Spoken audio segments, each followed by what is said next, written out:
Right, well, welcome everybody. I'm delighted to welcome you to the very first Learning in Law podcast. My name's Tom Wallin and I'm the co-vice chair of Learning in Law. And I'm hosting today's podcast alongside my fellow co-vice chair, Rosie Roper. Hi, everyone. This series is aimed at learning professionals from across the legal profession, and it's designed to give insight into some of the key topics and challenges that we face in our roles and our firms. Over the series, we're going to be meeting some of our recommended providers who specialise in various aspects of either the legal sector or the world of L&D, hearing from them about what they do, how we can improve what we do, and moving forwards, we'd love to hear your suggestions for future topics. So please feel free to get in touch with us at any time. So in this first episode, we are delighted to welcome Steve Rowland from SHARPN, a visual communication consultancy that aims to support the creation of clear and compelling materials, including PowerPoint documents and data visualization. Whether it is PowerPoint, Canva, Prezi, Mentimeter, or any other tool, we utilise visual communication to assist us in the delivery of our training solutions, as well as potentially running sessions to train our lawyers and business professionals in improving their skills. We will hear from Steve about the biggest and most common mistakes he has identified when it comes to visual communication, the importance of effective visual communication, and some top tips for simplifying content and making it impactful. Hi, Steve. Hi. Hi, Steve. Tell us a bit about you and how you've got to where you are with SHARPN, first of all. Okay, well, firstly, Tom, Rosie, thank you very much for inviting me on, and thank you even more for letting me be the inaugural guest on the podcast. It's Very great welcome. to be here. So I was reflecting on my journey to where I am now, and it's quite a long one. So many years ago, more years than I would care to count, I was a school teacher teaching physics in secondary high school.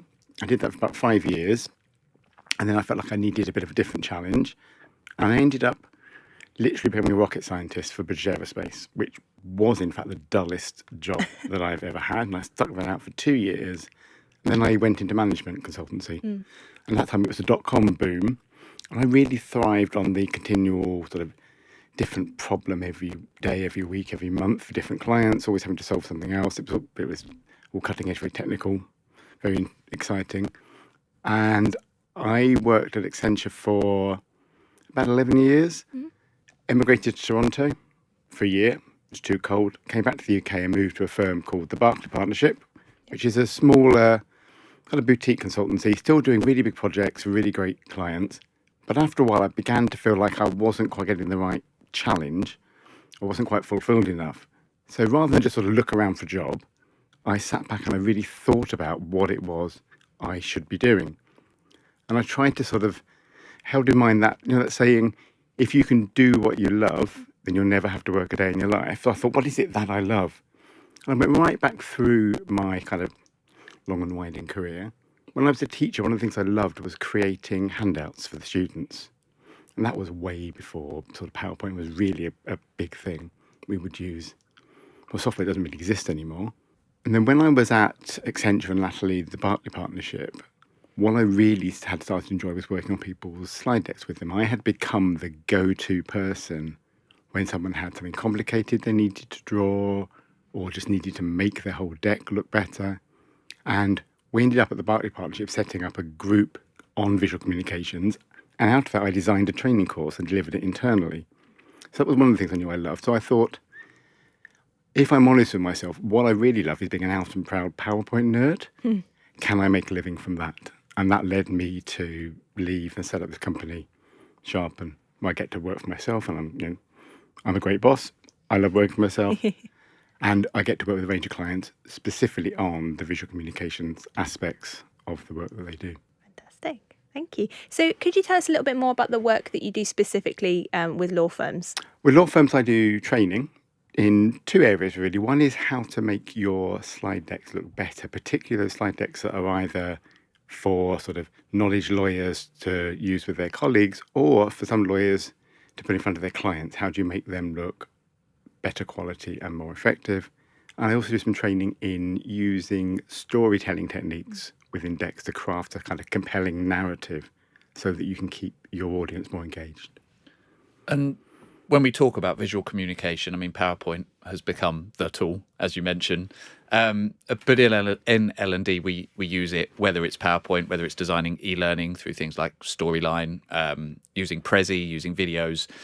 Visual communication generally is an essential tool, I think, for learning and development. for you and with your knowledge and being a PowerPoint nerd, as you say, what is it about visual communication that you think works and makes it so successful? Well, there's actually hundreds of different things, but I gave this a bit of thought. I think you can boil it down into 3 key areas. The first is that effectively the brain is wired for visuals. Probably from an evolution standpoint, we are wired to be constantly taking our surroundings. So we take a lot of information visually, we parse that information and we take meaning from it and sort of discard some, prioritize other information. So there is like a bandwidth thing about visual information. And when you're reading, then that is visual. But if you're listening, that's a lot slower rate of information going in. So we are hardwired to take in visual information very quickly. Second thing is there is actually a visual language we all speak. So you'll be familiar with the term literacy, being good with either writing or reading, and being good with language. There's numeracy, which is the ability to understand and work with numbers. There is also a parallel term, graphicacy, which is the ability to understand diagrammatic visual information or to convey information graphically. One of the reasons I think that people are getting much better with that in recent years is that the rise of sort of digital technology in our lives means that we are constantly looking at apps or websites which have their own language. So if anyone sees like a 3-stripe icon on a web page or an app, you know that's going to be a menu. That's what they call the hamburger icon. There are all sorts of visual tropes that we tend to read top down, things scroll, etc. All of that is graphicacy in action. So again, we kind of built this language. Everyone learns it without even needing to be taught it. You just pick it up. So the elements that you can use to make visual communication more effective. And thirdly, when you look into the neuroscience of how we make decisions, although you might sort of say, well, we need to make decisions with our head and not with our gut, actually emotions are critical to how the brain makes decisions. And visual communication can help bring in the right emotion to help people make the right decision. And it can make information more engaging. If you're more engaged, you're more likely to make the right decision, because at the end of the day, that's what you need people to do, is make some kind of decision or do something with a document. Fantastic. I never heard the word graphicacy until today, so I like it. love that. Yeah. It's so I'm not 100% convinced it's actually a real word, so please don't look it up in any dictionary websites. Okay. So Steve, can you tell us what are the key elements then that make a PowerPoint visually effective and engaging? Well, the first thing is you've got to hold people's attention. I mean, you've heard of the phrase "death by PowerPoint," and I sometimes think in there's kind of a parallel with the saying that guns don't kill people, people kill people. So PowerPoint doesn't kill people. People who create PowerPoint slides kill people. I've never quite managed to make that metaphor work, but if you can hold people's attention by being very clear and consistent with your decks, that's the beginning. When I train, I talk a lot about tidying and aligning. And that's because if something is tidy, it implies quality. And if something looks like it's good quality, that will inspire confidence. And that's something I often teach. Tidying implies quality, quality inspires confidence. So making something look like it's high quality, that you've spent time and effort into it, will at least give people a sense that what they're looking at they can kind of trust, or they'll be just more positively disposed to it than if they're looking at a deck that's a bit messy, that's maybe looking like someone could have done it in their A-level project, that kind of level thing. So that's one thing. Another key aspect is memory. When you're creating a deck, you're doing it because you need somebody to do something. Every deck has that kind of purpose. It might be you need someone to make a decision. Can we have the funding? Can we not have the funding? It might be someone to choose between a range of options. For example, here are some sort of legal aspects to what you are looking at, and you may want to choose this way, or this way. Doing it, we've got lawyers, we're not going to tell you which is best, but we will lay out the options. Or you may want someone to use a bit of software differently in the future. So the thing to remember about memory is that people only act on what they remember.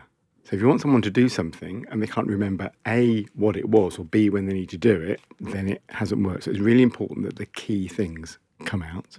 So memory is another aspect. And then clarity of kind of purpose. So I like every slide in the deck to have a kind of so what to it, so that when you're looking at the slide, it has a reason it's there. You are saying to somebody, here's a piece of information and here is the conclusion.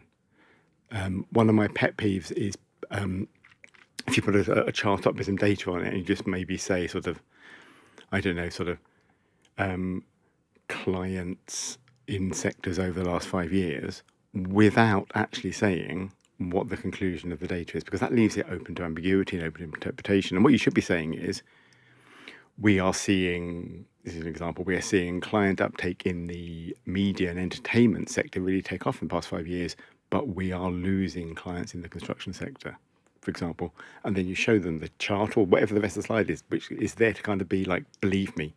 So the slide headline should be really concise and, no, that's really not concise. It should be active. It should be stating a conclusion and being quite sort of engaging. And then the rest of the content is there to support that. That's a kind of a really important part. Even if it's not that visual, even if it is actually text, because some slides just have to be text. Even if you're doing that, you are at least helping people understand what the slide is trying to say. And then I think the last thing would be narrative. Can you get from the beginning of the slide deck to the end of the slide deck, having kind of understood the journey you're going on, that it makes sense going from one side to another, that you understand what the kind of situation is, what the problem is, what the resolution is, and then how that's going to work, that you have some sort of ordered sense through that slide deck. All of those things together help to make visual communication, and I'm always sort of couch this in terms of slide decks because 95% of the time that's what it is. All of those together make it more effective. Can you talk a bit more about that storytelling? Because I think those first points that you talk around attention, memory, clarity, any of us in L&D will be familiar with, whether it's the Rosenshine principles or Mayer's principles of instruction or the kind of theory that we support our work on. All of those things are there as well. Storytelling, I think, is there in elements, but I'm really interested in kind of focusing on that and the role that that plays, particularly with slide decks and the visual element that comes with it. Storytelling comes back to what I was talking about earlier about the emotional part of the brain needing to be active in order to make a good decision.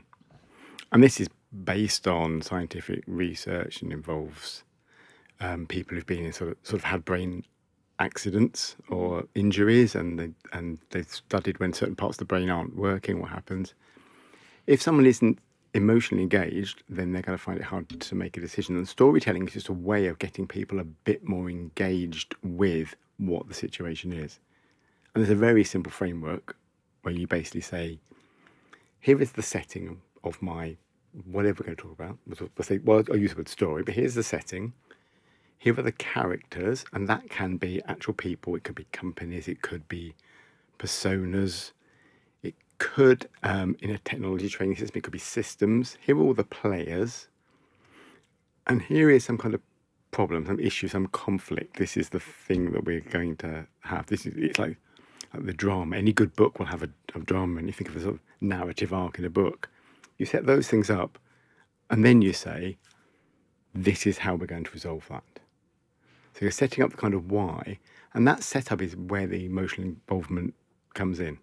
And you might do that multiple times in a deck, but it would be along the lines of, let's say you're rolling out a new learning management system, for example.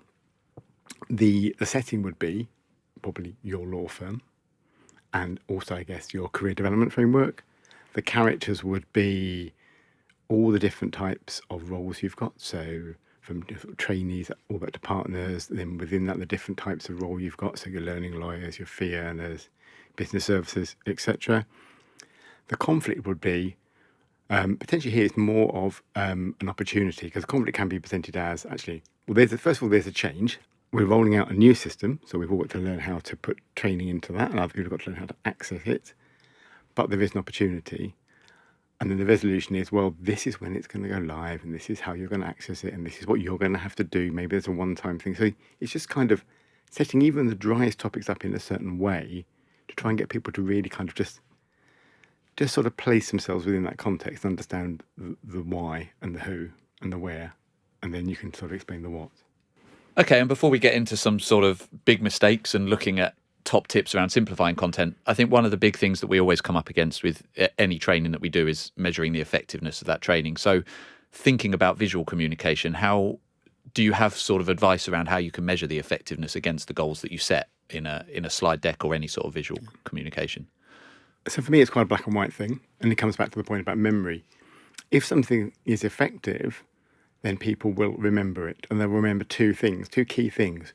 What it is that they need to do and when they need to do it. What's the trigger for them doing it? So your communication is effective if you're getting the outcome that you want, or maybe moving closer to it, because often it's more complex than a sort of simple yes or no. But if you are moving the conversation in the right direction, then it is effective. When it's really effective is when you see a slide that you've built come back to you, maybe a month later, maybe I've had one go back like a decade later. So, I'd like a slide like this, and you realise that it's one that you've built. Slides, sometimes, occasionally, things take a life of their own. So really effective visual communication will grow legs and run off and sort of become sort of woven into the fabric of the firm or communications. But generally, it's just getting people to remember the right stuff and remember when they've got to sort of do whatever action they've got. Brilliant. So moving on from when visual communication is effective and impactful to maybe when things are less effective than we hoped, what are some of the biggest mistakes that people make with PowerPoint, but also just generally when it comes to visual communication?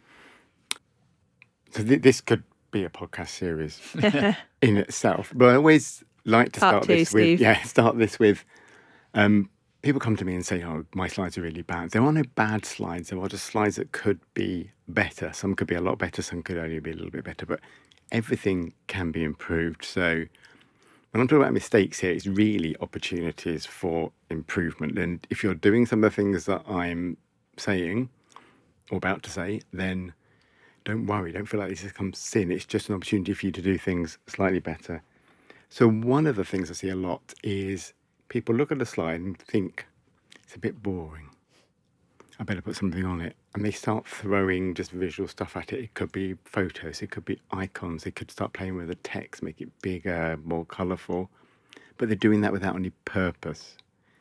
I often used to have people come up to me and say, I need you to make my slides more pretty. And I call that the P word because it's not about being pretty, it's about being effective and memorable.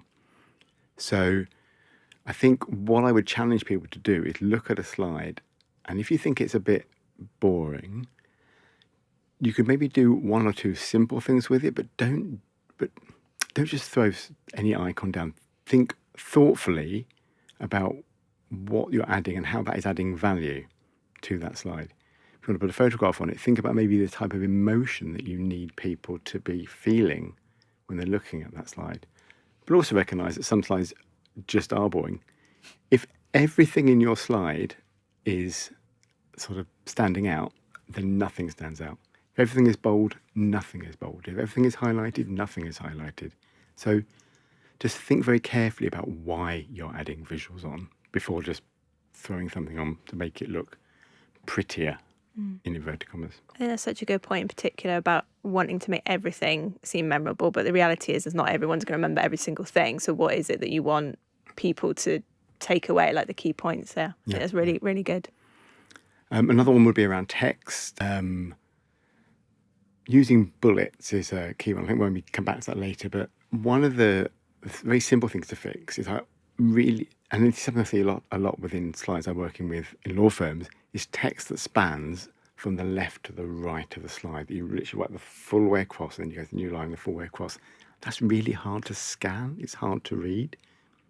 And if it's hard to read, then people will either struggle to take in the right context, or they will end up taking the wrong meaning from it. They maybe miss a word, they'll skim it. And there's a really, really simple fix. All you need to do is use shorter lines. So as soon as I see text that spans the whole width of the page, I just break it into 2 columns or 3 columns. And that is just much, much easier to read. And that's a really, really simple fix. Whether you're reading it on a laptop screen, on your phone, or on a big screen in a meeting, it's always easier to read if it's short sentences. The other mistake is one I referred to earlier, is leaving people to make their own conclusions. There's something called the curse of knowledge, where when you are trying to explain something, it's actually really hard to do that effectively because you understand it. And the better you understand it, the harder it is to imagine what it is other people don't know. It can be as simple as using an acronym that you know and you use on a day-to-day basis. Other people either may not have heard or have heard but can't remember, or do use, but it means something completely different to them. So it's making sure that you don't have that kind of sort of innate knowledge needed. Make sure you spell everything out really, really clearly. And that's easy to fix. Just show your slide or your deck to someone who isn't as familiar with you and say, what do you take from that? Just peer review it. It's super, super simple. But don't leave people to make their own conclusions. Like I say, put a headline on it. Simple title on the slide that says exactly what the conclusion or the so what is about the slide. And then the rest of it is there to prove that point. And then you can use those headlines almost. Good headlines will work in a way that if you just listed the headlines one after the other on the deck and you read them, that kind of tells the story for you. You can kind of read headlines and get to the end and understand what the message of the deck is. And there's a view in PowerPoint. If you do view and choose outline view, you can view just the headlines down the side without the visuals. And if you can read them and they make sense, not perfect grammar, perfect prose, but if they make sense, you can follow that sort of logic, then you've got good slide titles and you've got a good narrative structure to your deck. And in the interests of not forcing people to have to draw their own conclusions from those mistakes, whilst you've given some of this, I think, can you sort of define your sort of top tips around simplifying your content and making it more visually effective? Yeah, so there were two words I would like people to bear in mind. They are declutter and tidy. So to declutter, and we're not talking about kind of Marie Kondo, sort of does this spark joy, if not throw it away. I'm talking about looking at everything on the slide and working out if it adds value to the so what that you are trying to prove here. So this can be the visuals. It can be, if you've got a table, it's automatic to put all the grid lines, all the border lines on a table. But actually, most tables you can manage with very few grid lines because the text is lined up and you can see where the rows and columns are. So you can sort of take that away without losing any value. You can look at the language you're using. Is it concise enough? Is it brief enough? I like to point people at the Economist Style Guide, for example. Short sentences, be very specific. Do you have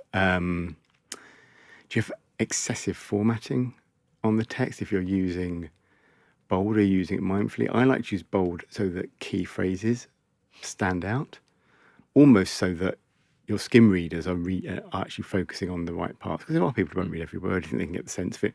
Bolding the key phrases so that if you just read those key phrases, you get the right meaning. All of that helps. So it's about stripping out anything that doesn't add value. Don't be afraid of white space. If you've got a gap on the slide, don't just fill it with more stuff because your slide looks empty. Just let the content breathe. Don't be scared of white space. Just use it. And then tidying is, and this might sound like it's a sort of version on the OCD, but actually getting things lined up and consistent is really important, because when the brain looks at visual information, it takes a lot of cues from the position and the size and the spacing of content to draw conclusions. So if you've got objects on the slide and one is slightly higher than another, the brain will subconsciously be saying, that's a bit higher. Does that mean it's more important? Does it come first? Is there an order implied here? If two things are quite close to each other and a third thing is further away, then the brain will kind of treat those two things as a pair. If you've just done that by accident, if you haven't mindfully placed them, then you're kind of adding extra fake information and incorrect information or ambiguous information to your deck, which is more for the brain to process and more for it to think about, and is kind of hiding what the key content is. So tidying your decks is really important. And I always say to people, if you haven't got much time, then focus on the tidying rather than the decluttering. Even though you might think it's easier to tidy if you've got less stuff to tidy. Go through and check you've got the same font size throughout the deck. So every page feels like it's part of the same deck. do you have kind of margins consistently? Does everything start at the same point on the left? And there's a function in PowerPoint called slide guides that I would urge everybody to become familiar with. Alt F9 is the keyboard shortcut for that in Windows. I think it's Command Option Alt. No, it's Control Command Alt G. I don't use Macs very often, but that's the guide. Well, that turns one off. If you've got the guide set up properly, you can make sure everything's kind of within the same area, so every page looks like it's the same. I mean, there's more you can do to go on, but just try and strip out stuff that isn't adding value. So you're kind of taking it down to the essence and making sure that everything is aligned and tidy and consistent. That will raise that perception of quality of the document, and that is where people get more confidence in what you've written. And when you've started doing this, that's all you notice, right? I had it the other day where there was a deck and there was one slide and I knew something was different about it and I couldn't work out what it was, wasn't paying attention to the content at all any longer. And then I worked out the title was slightly to the right. So when you cycled through the slides, it was straight, then to the right, then straight again. And that just threw me. Yeah, and then I couldn't tell you what was in the slide as a result. That's a classic. It's like the flick book effect. Yeah. So what happens is when you go to the next slide, your brain notices movement. Yeah. But if you're not looking at the title slide, you won't if you're not looking at that particular point on the slide, you won't notice the title's moved. But your brain will register that something's moved, and that will distract you. What moved? What changed? And you'll be looking for it rather than reading those. So it's really imperative that your template has titles that are always in exactly the same place, and that when you are using your template, you don't move the title up to make more room. If you need to make more room on your slide, then you've got too much content on it. And that's really easy to deal with. You either split it across 2 slides or more, or you look at the content and go, actually, some of this is supporting content. I've put it in because it kind of demonstrates I really know what I'm talking about. So I kind of want to show off, and I put it on there. But it's making my slide feel squeezed. And that's the type of content should go in an appendix. You can link to that slide from the appendix. There's another one of the big mistakes I see is people trying to put too much on. People trying to sort of show everything they know rather than tell a story and have the supporting kind of backup information to hand, kind of back pocket slide in an appendix. But you see lots of sort of very technical decks where people have put every single piece of information on the deck. And the people you're trying to persuade, they don't need to know that. They just need to be confident that you know that. So don't show them the detail, just show them the summary. But prove that you have the detail if you need to. So for those who are maybe less comfortable using PowerPoint, or maybe just want to try something else out, an alternative tool, what are the alternative tools for visual communication? So for slides, there probably isn't anything alternative to PowerPoint, really. Every now and again, the next PowerPoint killer comes along. Prezi came along. It's not really used that much anymore. There's Beautiful.ai, which automatically formats your slides, and they have a limited purpose. But PowerPoint is probably the slide tool. What I think probably is useful for people to start thinking about is getting into video a bit more. And if you're creating a document where you need to convey something, try adding some video into that. Now, it doesn't mean that you need to start doing animations and like that. What you could do is something as simple as using the cameo feature in PowerPoint to stick your face onto the slides. And then you can actually, within PowerPoint, record yourself talking with the slideshow and then output that as a video. And then with all the technology we have today, with all of the sort of streaming options we have available to us, you can just host that video somewhere and send someone a link to the video and they can watch that. And that's very engaging. And you also get the gift of being able to lead them through your slide deck at the pace that you want, with a voiceover to bring to life some of the things that they might otherwise miss. So I would urge people to think about using video as well. And there are other sort of graphical tools out there like Canva. And obviously people will be starting to use things like DALL-E and Midjourney to start creating sort of AI images as well. I think as long as you start with the purpose of that visual in mind, and then work from there. We will see over the coming months and years how Copilot, which is Microsoft's AI, is going to help people more. At the moment, it doesn't really help with generating content that much. But I think there will come a day when hopefully it does the decluttering and the tidying for you, or it may be better at suggesting visuals for you. Can you talk? You were talking a little bit earlier when you were talking about decluttering and tidying, but just thinking about the design process. And one of the things, again, that has come up before for me is using slides as a presentation tool, as a side to using slides as a handout. And sometimes you need to have two decks because one does one and one does the other. I wonder if you can talk a little bit about that, but also I'm interested from maybe a neurodiversity perspective, colour blindness perspective. Are there tips there that you are aware of that people can do just to consider all of those other things that sometimes people won't think? So, for example, for me, red-green, I'm red-green colourblind. I find that very difficult. People use traffic lights all the time in slides for good and bad. I really struggle to see that. Is there things like that that are universal enough that people can apply, or does it have to be on a sort of case-by-case basis, really? Well, I'll answer the neurodiverse sort of question first. Actually, I think colour blindness is a really good one to pick on. Other neurodiverse situation, I think, are very context dependent. I think you have to know the individual. Colour blindness is slightly less sort of sensitive and is actually very applicable to PowerPoint. As it happens, there is actually a colour blindness tool within PowerPoint. On the review tab, there's an accessibility button, opens up a whole new ribbon, and you can actually look at what the slides look like for different sort of colourblind situations. I mean, the red-green thing is something that comes up all the time because people use red, amber, green traffic all the time for status.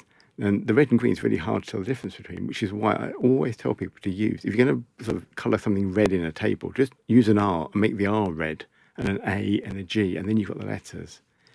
If you want to just check whether someone can sort of view a graphic with colour blindness, then you can very quickly, this is a shortcut, but it does get you some of the way, is to check the contrast between the colours by putting it in black and white mode. And that's, again, an option within PowerPoint on the review tab. You can just switch to black and white mode. And if you can see, if there are different shades of grey within black and white with those two, that red, green, then that person should be able to see the difference, or at least be able to tell there is a difference rather than seeing them as absolutely identical colours. So I would urge people to become familiar with that, especially if you know one of your stakeholders has colour blindness as an issue, then that is something you can easily design around by adding in, it's basically redundancy. You code things in two ways, with a colour and with another symbol. And sometimes instead of red, I might use like a flame icon, like it's red, it's on fire.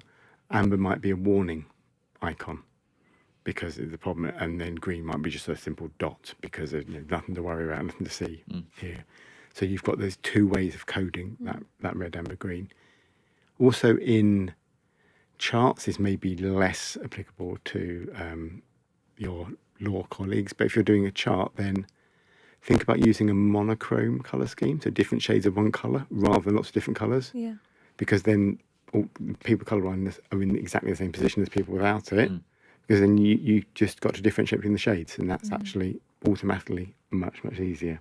In terms of how I approach a deck, before I sit down and write it, when I'm working with clients on helping them with their decks, I start with three simple questions. First of all, who is it for? And you might break that down to who are the key decision makers, who are the people who will influence them, and who is just everyone else who might want to know but isn't really as important. Second question is, what do you want them to remember? What are the key takeaways? And sometimes you break it down by which people need to remember which bits if you've got a diverse audience. And the third question is, what do you want them to do? This comes back to the purpose of the deck. What are the outcomes that you want? And often we'll start at that question. What do you want from this deck? What needs to happen? Okay, well, what needs to remember, and then who needs to remember? You can do those three questions in any order, but who is it for? What do they need to remember, and what do they need to do? Write those things down, build your deck, and then come back and check that deck against those things. Does it actually make those things stand out? That's my process that I go through, really. And every deck is different. Every deck has a different purpose, but if you've got that purpose in mind, you're more likely to create something that's actually going to move the conversation in the direction that you need. So next question then. how do you stay updated with the latest trends? And as a kind of side to that, do you have any further reading or similar for our listeners who would like to learn more about this topic more generally? So I guess within the kind of sort of very good document sort of sphere that I work in, there aren't that many trends. It's not a sort of recognised industry, but I do have a podcast I listen to called the Presentation Podcast, which I listen to religiously on a fortnightly basis. They're kind of more focused on presentations in the kind of big screen behind you giving a talk to an audience style, but there's still loads to learn about what is good practice, what's changing within PowerPoint, what technology is available. Otherwise, I do read around quite a bit. I've brought in 3 books I want you to recommend to us.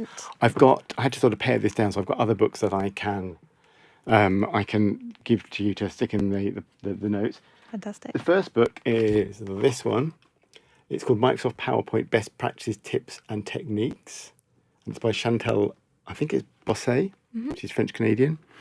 If you're looking for a book which is going to walk you through the functionality of PowerPoint, what you can do and how that works and any constraints, then that is a really good place to start. If you're sort of person who just wants to go like a manual that you can just dip into and just slowly learn things and then try things out, it's full of screenshots. You open every page, you'll get screenshots of the screen. So it's a nice visual guide with step by step. Guys, I haven't sort of needed to use it because I just use PowerPoint every hour, every day. But it is a really good book for someone who just wants to get better at using the tool itself. PowerPoint is very complicated. It's got lots of hidden features, lots of features that shouldn't be there anymore, but still are. Lots of things that aren't really consistent. So sometimes it can be a bit confusing as to what you should do, and sometimes there's just stuff in that you just shouldn't do. The second book is this, called Make You Look, and it is by Dr. Carmen Simon. She's a neuroscientist who specialises in the neuroscience of PowerPoint. Cool. And what happens in the brain when you're looking at PowerPoint, and it's about getting and holding attention to help people really engage with and remember the decks. And she's created an absolutely stunning book. It's full of really lovely visuals all the way through, full of examples. It's the sort of book for someone who's really interested in how people work, and if you want to sort of manipulate, not the right word, but if you want to really kind of help subconsciously land your message, it's very, very handy. And then this is Everyday Business Storytelling, and this is a really good guide to how to apply a very simple storytelling technique to business contexts. And that's all based around PowerPoint as well. Again, a very visual book with lots of diagrams and lots of helpful tips and tricks there. So if you're interested in creating good narratives, then that would be another book that I recommend. And also I would add into that the Economist Style Guide for people who want to get a bit better at writing the text, because you do still have to use quite a lot of words. If people don't want to read books, people just want your help. This has been really, really interesting. There is so much information in there today. But if people want to get in touch with you, kind of how would you sell what you do? How would you describe what you do, what you can offer, and how can people get in touch? So I tend to start describing what I do with the phrase, with great PowerPoint comes great responsibility, to paraphrase one of our great superheroes. I am an expert in how to create great decks that really engage your audience, that help them remember what they need to, and make you look good in the process. And the things that I do are, I do training in person, I can do it remotely, and I'm also just started to set up an online self-study academy at learn.sharpen.co.uk. We'll put that in the show notes. Cool. I consult as well. I sometimes help clients when they have a complex, critical deck that they need to get in front of one of their clients. They get me in to help them make it look better quality, make it be more effective, and make it have higher impact. And I also build templates as well. I'm sure many of your colleagues are used to being frustrated with their PowerPoint template because it's been created by the web agency who built the website, which is beautiful, but they don't know how to make PowerPoint really function for you. So if you need a template that will help you be consistent, which will give you lots of options which all work well with each other, and that is brand compliant, but will help you create sort of decluttered, tidier, higher quality decks, then please come to me. I can do that as well. And you work with the BD teams as well, where there are internal BD teams who maybe have templates and that sort of Yes, thing? yes. So, I mean, I would never create a template without the brand owner being thoroughly involved in that process. So it has, it's very important that it uses the right colours, it uses the right fonts, although that is a bit of a minefield, which again would be another podcast, and probably not that interesting to your audience. But yeah, it has to be totally brand compliant. It's just not worth doing. Steve, thank you so much for your time today. That's you. been amazingly helpful and interesting, and hopefully the same for our listeners or anybody watching. We hope you've enjoyed the first podcast from Learning in Law. Please do take a few minutes to follow us on all the podcast places, rate us where you can, subscribe through probably our YouTube where the video will be going as well. We do have some other topics lined up, again, all focused around L&D or the legal sector. But if you've got ideas for topics you'd like to hear or see, then please do get in touch. And we hope to see you all again for episode 2. So from all of us, thank you and see you next time. Thank you. Thank you.